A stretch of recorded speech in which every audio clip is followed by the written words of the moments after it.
রাজশাহী জেলার বিখ্যাত ঝলমলিয়া হাট থেকে আপনাদেরকে স্বাগত জানাচ্ছি। নানা রকম বৈচিত্র্যের সমাহারে সমৃদ্ধ এই হাটের নানামুখী সৌন্দর্য আজকের এই ভিডিওর মাধ্যমে আমি আপনাদের মাঝে তুলে ধরার চেষ্টা করব। আশা করি আপনারা আমার ভিডিওর সাথেই থাকবেন। রাজশাহী জেলা সদর থেকে ঝলমলিয়া হাটের দূরত্ব 29 কিলোমিটার। রাজশাহী জেলার পুঠিয়া উপজেলায় একসময় খরস্রোতা নদী মোসাখার দুই তীরে সপ্তাহে সোমবার এবং বৃহস্পতিবার এই ঝলমলিয়া হাটটি বসতে দেখা যায়। রাজশাহী জেলার ঐতিহ্যবাহী প্রাচীন হাটগুলোর মধ্যে ঝলমলিয়া হাট অন্যতম একটি হাট। কেননা এই জনপদের সেকেলে ইতিহাসের সঙ্গে রাজশাহী জেলার প্রাচীন ইতিহাসের একটা গভীর সম্পর্ক আছে। ঝলমলিয়া হাটের এই বড় বড় লাউ, কাকা লাউ দাম কত করে এক একটা? 50 টাকা। এটা এটা এটা 50 টাকা। তোরা 100। হাট বাজারে মাঝে মধ্যে নানান রঙের নানান ঢঙের মানুষ দেখা যায়। ঝলমলিয়া হাটও ঠিক তার ব্যতিক্রম নয়। বিশাল বিস্তৃত প্রান্তর নিয়ে এই ঝলমলিয়া হাটটি দেখা যায়। কেউ কেউ প্রথমবার দেখলে ভাববেন এখানে একের মধ্যে দুটি হাট, অর্থাৎ একই দিনে দুটি হাট বসে, নদীর এপারে একটা ওপারে একটা। কিন্তু আসলে কিন্তু বিষয়টা সেটা নয়।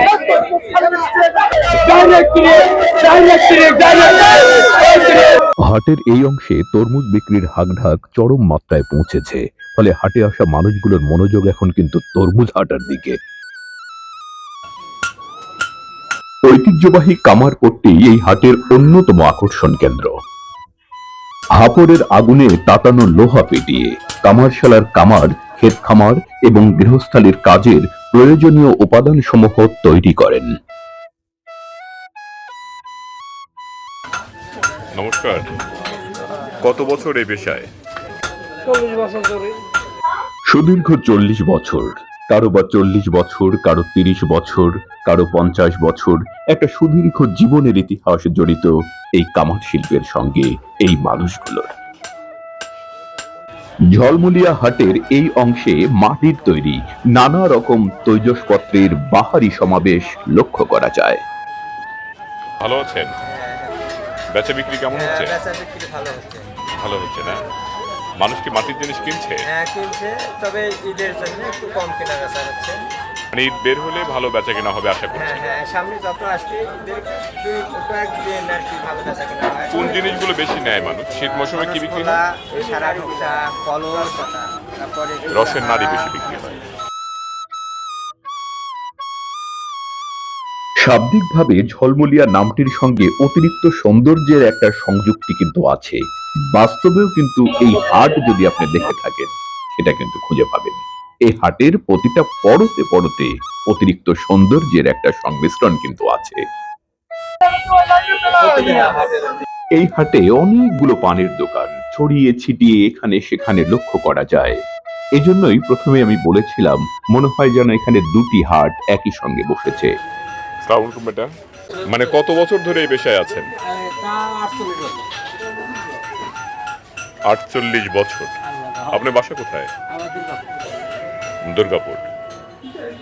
এই হাটে বাই পেশার সঙ্গে 48 বছর আছেন। বয়স কত হলো? 70 হয়েছে না? এমনিতে এখন সুস্থ আছেন তো না? High pressure. হাই প্রেশার ধরা পড়েছিল কত বছর বয়সে? 45-এ। ওষুধ নিয়মিত খেতে হয়? এই ওষুধ থাকে না তো, এই জন্য ওষুধগুলো দেখে দেখে আবার কিনতে হবে। মানে এভাবে জীবন চলছে এখন।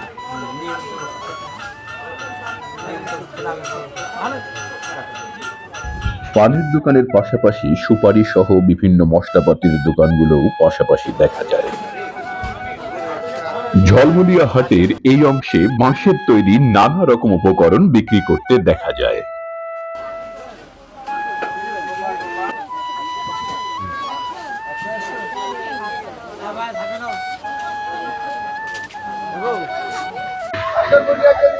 আসসালামু আলাইকুম কাকা, এই ডালিগুলো আপনার? কত করে এক একটা? 60-50। কত বছর ধরে এই হাটে আছেন আপনি? অনেক দিন হিসাব নাই। এই ডালি বিক্রি করেন, আর কি বিক্রি করেন সাথে? এই ডালি বিক্রি করি। ডালি বিক্রি করেন। আগে খোসন বানাতাম, এখন খোসন বানাতে পারিনি।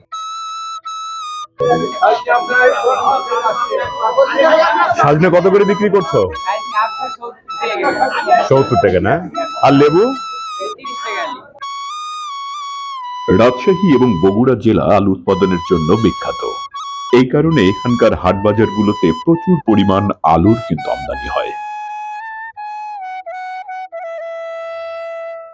রাজশাহী জেলার পুঠিয়া উপজেলার ঝলমলিয়া হাটের পেঁয়াজ রসুনের বাহার দেখার জন্য আপনাকে সকাল সকাল আসতে হবে। ঝলমলিয়া হাটে পর্যাপ্ত পরিমাণ পেঁয়াজ রসুনের আমদানি হয়ে থাকে। পরবর্তীতে ব্যাপারীরা এই হাট থেকে পেঁয়াজ রসুন ক্রয় করে দেশের বিভিন্ন প্রান্তে নিয়ে যায়।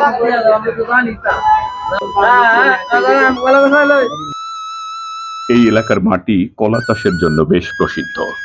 এখান থেকে ট্রাককে ট্রাক কলা কিন্তু দেশের বিভিন্ন প্রান্তে যায়।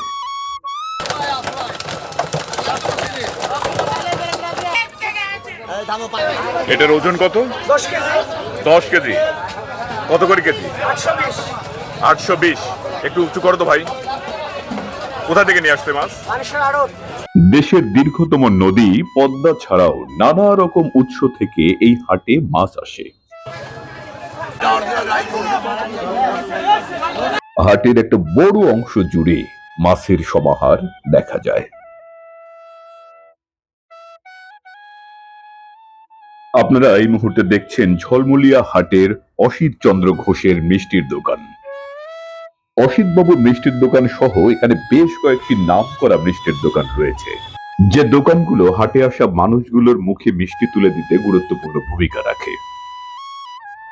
পরিশেষে রাজশাহী জেলার পুঠিয়া উপজেলার ঐতিহ্যবাহী ঝলমলিয়া হাট থেকে আজকের মতো বিদায় নিচ্ছি। যে যেখানে আছেন ভালো থাকবেন, সুস্থ থাকবেন। খোদা হাফেজ।